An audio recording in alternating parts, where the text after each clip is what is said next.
नमस्कार। Political pitch पर आप सभी लोगों का स्वागत है। मध्य प्रदेश में 2 लाख से अधिक कार्यकर्ताओं को भारतीय जनता पार्टी की जो सरकार है उस सरकार में भागीदारी सुनिश्चित करवाई।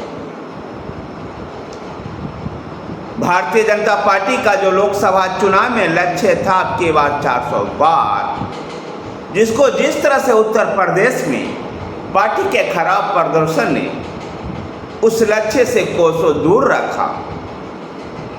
इसके बाद मध्य प्रदेश में मोहन यादव के नेतृत्व वाली भारतीय जनता पार्टी के सरकार ने कार्यकर्ताओं को सरकारी कार्यक्रमों में भागीदारी सुनिश्चित की। कई स्तर पर समितियों का गठन कर सहकारी समितियों का चुनाव करवाकर राज्य में भारतीय जनता पार्टी के आम कार्यकर्ताओं की भागीदारी सुनिश्चित की जाए, ताकि उनको यह एहसास हो कि वो सरकार के कार्यों से जुड़े हुए। इन समितियों को अधिकार भी दिया जाएगा और ये समितियां अधिकार प्राप्त समितियां होंगी। यद्यपि इन समितियों के सदस्यों को कोई वेतन नहीं दिया जाएगा, लेकिन यात्रा भत्ता और दैनिक भत्ता बैठक के दौरान दिया जाएगा। मोहन यादव के नेतृत्व वाली भारतीय जनता पार्टी गांव से लेकर राजधानी भोपाल तक दीनदयाल अंत्योदय समितियों का गठन किया जाएगा।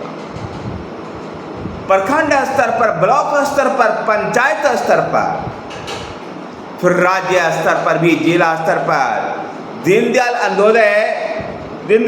अंत्योदय समितियों का गठन किया जाएगा। और ये समितियां इस काम को देखेगी क्या राज्य सरकार की जो योजनाएं हैं धरातल पर उतर रही है या नहीं। लोगों से फीडबैक भी लेगी, लोगों की आकांक्षाओं को भी जानेगी और इन समिति के सदस्यों को अधिकार संपन्न बनाएगा।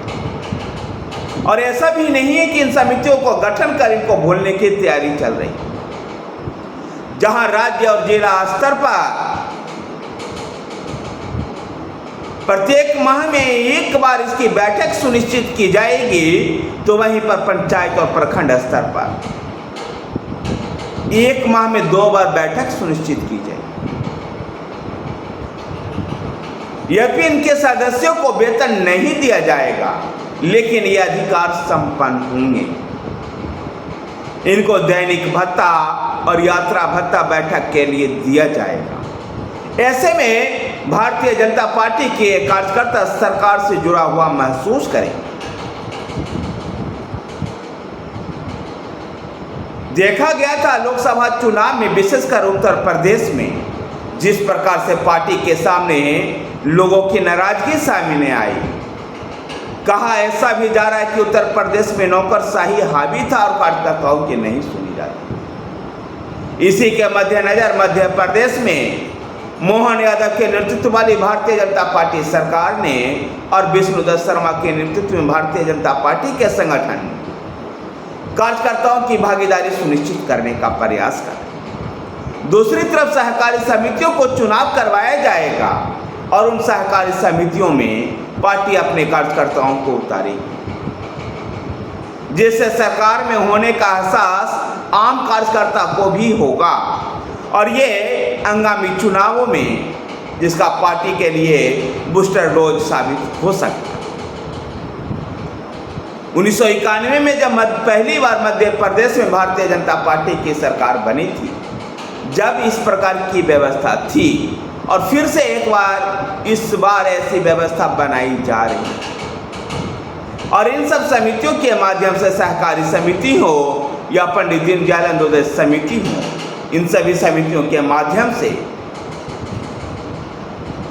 तकरीबन 5 लाख कार्यकर्ताओं को भाजपा अपने साथ जोड़कर उनको सरकार में भागीदारी सुनिश्चित करवाई।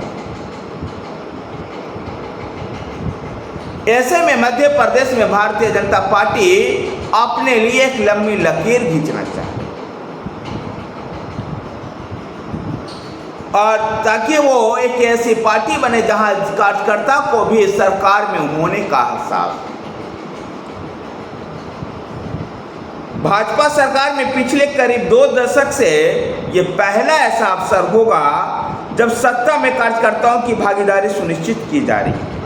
इसमें भाजपा कार्यकर्ताओं से अपडेट लिया जाएगा और लगभग 33 साल पहले तत्कालीन मुख्यमंत्री सुंदरलाल पटवा, जो पहली बार भारतीय जनता पार्टी के सरकार का नेतृत्व कर रहे थे, ने ये समितियां बनाई थी। उससे सबक लेते हुए यह पहल की गई है। देखना दिलचस्प हुआ कि मध्य प्रदेश में जो ये एग्जाम्पल जो भारतीय जनता पार्टी के नेतृत्व में जो सरकार सेट कर रही है, उसका फायदा मध्य प्रदेश में किस प्रकार से होगा। एक और बड़ी बात है, अगर इन समितियों को केवल गठन कर ही छोड़ दिया जाएगा तो कार्यकर्ताओं की सरकार में भागीदारी नहीं, बल्कि इनको अमल में भी लाना होगा और इस अमल में लाने के लिए इन समितियों की बैठक भी सुनिश्चित करें। देखना दिलचस्प होगा कि सुंदरलाल पटवा के द्वारा आज से लगभग 33-34 साल पहले शुरू की गई इस तरह की समिति वाली योजना भारतीय जनता पार्टी को राज्य में और देश में जनता के बीच में कितनी लोकप्रियता हासिल करवा। यह भी बताते चले आपको कि मध्य प्रदेश में फिलहाल कोई ऐसी समस्या नहीं थी भारतीय जनता पार्टी के सामने, जहां 2023 में मध्य प्रदेश में भारतीय जनता पार्टी ने विधानसभा का चुनाव जीता, बड़े अंतर से जीता और अच्छी खासी सीटें जीती। 2024 के लोकसभा चुनाव में भारतीय जनता पार्टी ने 29 सीटें जीतने में सफल रही। यहां तक कि कमलनाथ के घर छिंदवाड़ा में भी भारतीय जनता पार्टी ने अपना विजय परचम लहराया। उसके बाद भी पार्टी आने वाले दिनों में अपनी भाजपा के लिए कोई समस्या पैदा ना हो, इसको लेकर के कार्यकर्ताओं को सरकार में भागीदारी सुनिश्चित कर रही है, ताकि इन कार्यकर्ताओं को एहसास हो कि वो सरकार में शामिल। लोकसभा चुनाव में भाजपा को अपेक्षित चुनाव परिणाम न मिलने के बजाय एक बड़ा कारण कार्यकर्ताओं की अपेक्षा भी माना गया था। ऐसे में कार्यकर्ताओं की भागीदारी सुनिश्चित कर मध्य प्रदेश सरकार ये सुनिश्चित कर लेना चाहती है कि 2028 का विधानसभा चुनाव और उसके बाद का लोकसभा चुनाव में फिर से भारतीय जनता पार्टी का यह भेद दूर बन चुका मध्य प्रदेश और मजबूत बनकर के उभरेगा। देखना दिलचस्प होगा कि भारतीय जनता पार्टी के मोहन यादव सरकार के द्वारा शुरू किया गया ये समितियों का जो समायोजन है, भाजपा को कितना अधिक आम जनता के बीच में पकड़ को मजबूत बना पाता। धन्यवाद साथियों, वीडियो को लाइक कीजिए, शेयर कीजिए। हमारे साथ बने रहने के लिए हमारे चैनल पॉलिटिकल पिच को सब्सक्राइब कीजिए। धन्यवाद।